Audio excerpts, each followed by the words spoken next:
जी नमस्कार प्रणाम। हम गोपाल कृष्ण मिश्रा मित्रवर।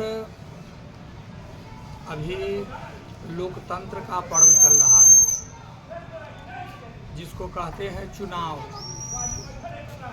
ठेठ में कहते हैं वोट देने जाना है।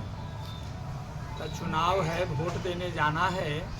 तो इससे संबंधित हमने पिछली 2 वीडियो में बताया था कि वोट कैसे देना है, वोट किन्हें देना है।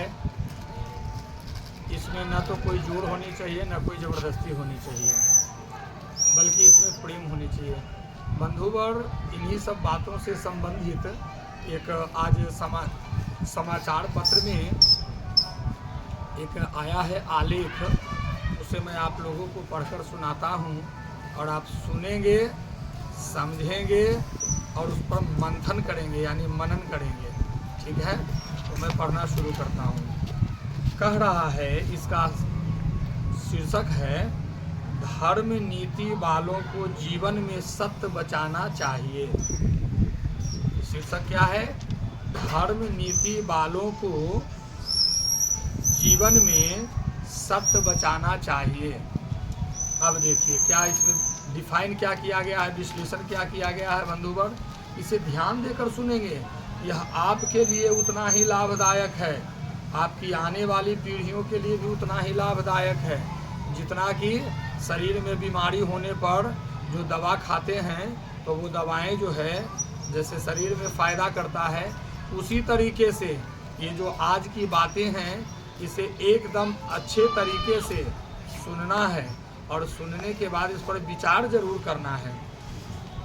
और जो आप विचार करेंगे कि हमने जो बताया, जो गलत बताया या सही, तो उसको आप कमिटमेंट के द्वारा हमें ज़रूर सूचना देंगे। तो मैं पढ़ रहा हूँ। इसमें लिखा हुआ है कि इन दिनों हमारा देश लोकतंत्र के सबसे बड़े पर्व से गुजर रहा है।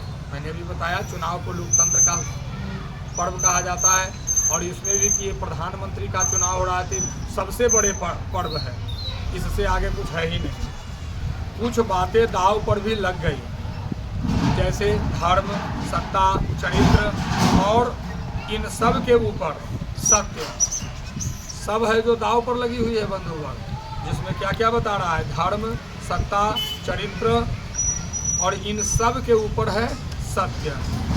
समय ऐसा आ गया है कि सत्य को भी सत्य होना साबित करना पड़ता है। मैं सत्य हूँ, इसको साबित करना पड़ेगा। ये सत्य को सत्य बनाने के लिए सत्य से साबित कीजिए। ये समय आ गया, जमाना आ गया। झूठ की सुविधा है।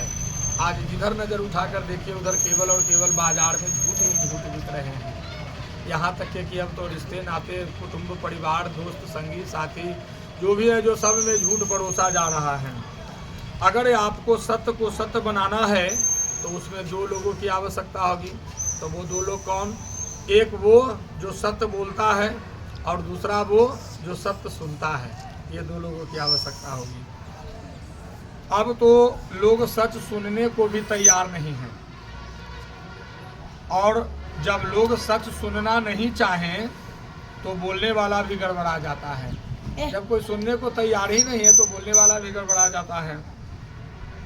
ऐसा कहते हैं कि बड़े सपनों को पूरा करने में कदम छोटे छोटे उठाने चाहिए।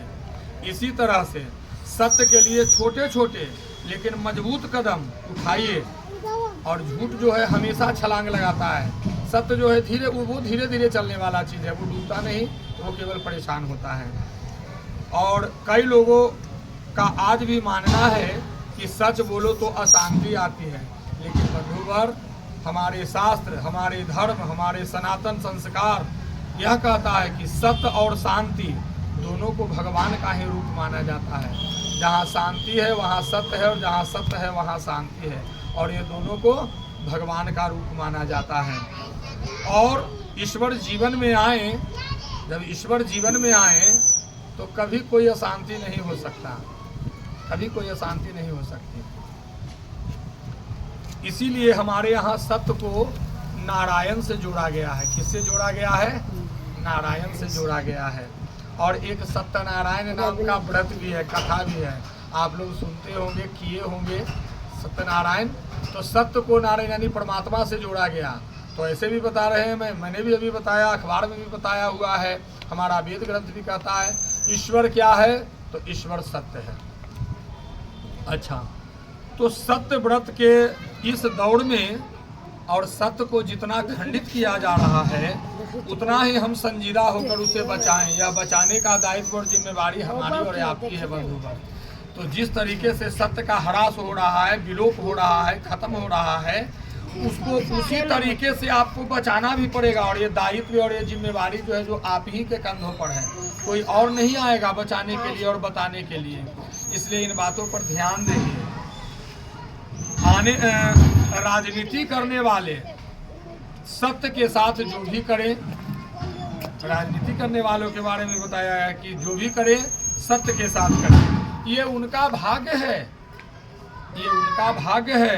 लेकिन हम धर्म नीति वालों को सत्य अपने जीवन में बचाना चाहिए, क्योंकि यदि सत्य है तो परमेश्वर है, ईश्वर है, नारायण है। और अगर सत्य नहीं है तो कोई नहीं, कुछ भी नहीं। और जिसके जीवन में सत्य नहीं है तो धन दौलत महल अटारी रुपया पैसा ये वो फलाना ठिकाना सब है, वो देखने को मिलेगा। आप इन्हीं आंखों से चर्म चक्षुओं से देख रहे हैं और देखते हैं। लेकिन अगर इस चर्म चक्षु के बीच का भाग जो है केंद्र, यहाँ जिसको कहते हैं दिमाग मस्तिष्क का, ये इसका जब आप तीसरा नेत्र से देखते हैं और देखेंगे तो यह लगेगा कि यह सब बेकार की चीज़ें हैं, यह सब बेकार की चीज़ें हैं। क्योंकि जिसने जीवन में सत्य को नहीं पकड़ा, सत्य का आचरण नहीं किया, सही मायने में वो विकासशील की श्रेणी में नहीं आता। इसलिए बंधुवर, आपको तय करना है कि सत्यता के साथ मैं उसे चुनूं जो हमारे देश के लिए लाभदायक है, जो हमारे देश के दशा और दिशा दोनों को बदल दे। बस यही ध्यान देना है, मंथन करना है। फिर मिलते हैं एक अगले अंक में। तब तक के लिए नमस्कार, प्रणाम, जय